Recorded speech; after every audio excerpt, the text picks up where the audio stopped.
Hey, thanks for joining us. We're going to make a tapering jig. First, we're marking the measurements on our board. This one is 3/4 of an inch by 2.5 inches on the larger end. This piece of red oak. So here I take a scrap piece of plywood and I line that measurement up. I put it in line with the saw blade. What I like to do is tack a few pieces of scrap wood around that to hold it in and to give you a positive stop so you can have repeatable cuts. It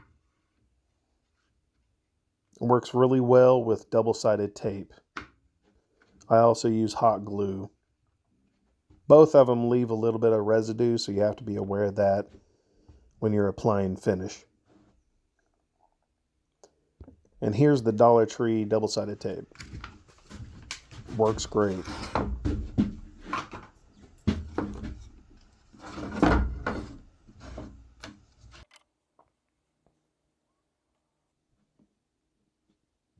The first jig didn't quite give me repeatable results.